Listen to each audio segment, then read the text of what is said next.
Comenzamos el tema 4 de la capa de red. Este es el índice del tema, que comenzaremos ahora con una breve introducción. La capa de red se centra en la transmisión de los segmentos de la capa de transporte entre un host emisor y un receptor. Estos segmentos los encapsulará el emisor en datagramas, que tendrá que desencapsular el receptor para volverlos a entregar a la capa de transporte. A diferencia de la capa de transporte, que comunicaba procesos, ahora comunicaremos sistemas terminales, y el núcleo de red participa en dicha comunicación, porque será el encargado de que el datagrama viaje correctamente de un host emisor a uno receptor. Por tanto, los routers del camino deberán examinar los campos de cabecera de red del datagrama que le llegue para reenviarlo por el camino adecuado. Las funciones clave, por tanto, en la capa de red serán, por un lado, ese reenvío o forwarding de paquetes en los routers desde sus entradas a sus salidas, y por otro lado, el enrutamiento o routing, donde se decide la ruta que deben seguir los paquetes mediante unos algoritmos que determinarán cómo posteriormente se hará ese reenvío en los routers. Es decir, el enrutamiento será como la planificación del viaje de origen a destino y el reenvío es el proceso de pasar por cada uno de esos cruces de carreteras. Por lo tanto, primero los algoritmos de enrutamiento rellenarán las tablas de reenvío que hay en los routers diciendo por qué enlace de salida debe salir un paquete dependiendo de determinado valor de su cabecera, como por ejemplo la dirección IP del host destino. De esta forma, cuando le llegue un paquete a un router, podrá reenviarlo correctamente por el enlace de salida que le corresponda según el valor de esta tabla. Veamos ahora los dos principales tipos de redes, las de circuitos virtuales y las de datagramas. La red de datagramas nos proporcionará un servicio sin conexión, mientras que la de circuitos virtuales nos ofrecerá una conexión terminal a terminal. Es como en TCP y UDP en la capa de transporte, pero en este caso, como digo, terminal a terminal, y además no se puede elegir entre uno y otro en una red, ya que nos vendrá determinada por esa red, que es la que implementa este servicio en su núcleo.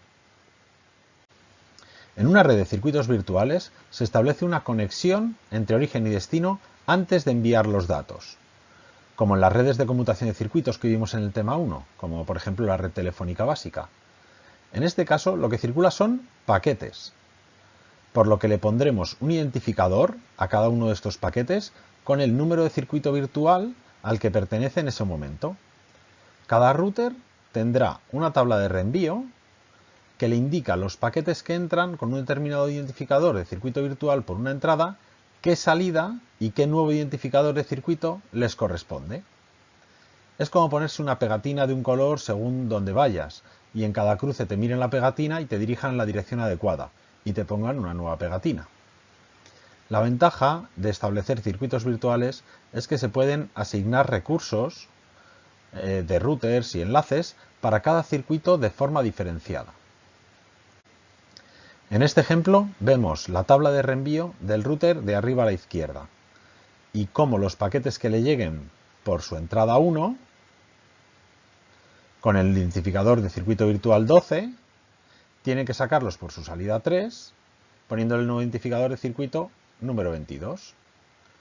La información que mantienen los routers es que cada vez que se establece una conexión nueva que pasa por el router, tiene que añadirse una nueva entrada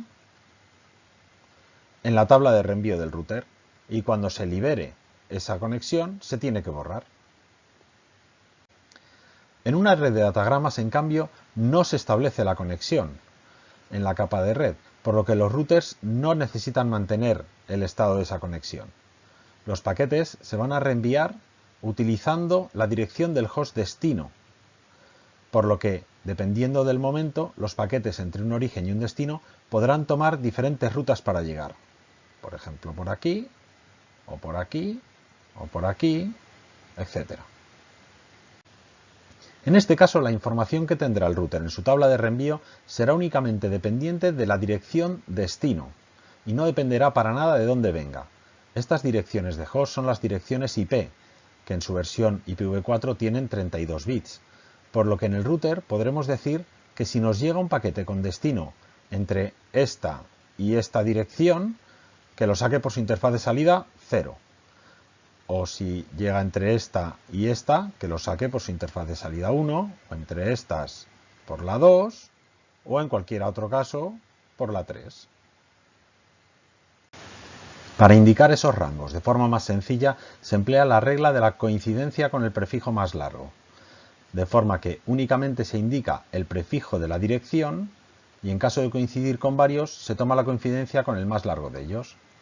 Por ejemplo, en la destination address de aquí arriba vemos que coincide con la entrada de arriba y saldrá por tanto por la interfaz 0.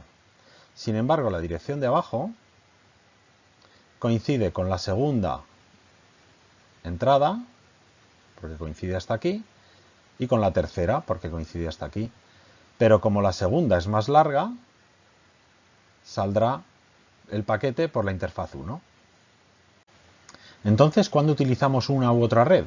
Internet es básicamente una red de datagramas, donde se ofrece un servicio elástico en el que la inteligencia reside fundamentalmente en los sistemas terminales, que son los que se adaptan, controlan, se recuperan de errores, mientras que el núcleo de red permanece simple.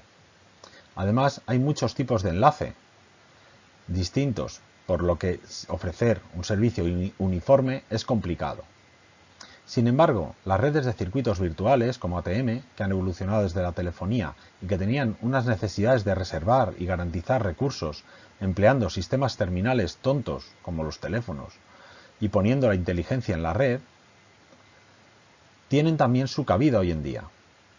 De hecho, muchos operadores e ISPs emplean redes de circuitos virtuales internamente para controlar más cómo y por dónde envían el tráfico, ya que conocen su infraestructura y además su calidad de servicio, por ejemplo con el protocolo MPLS.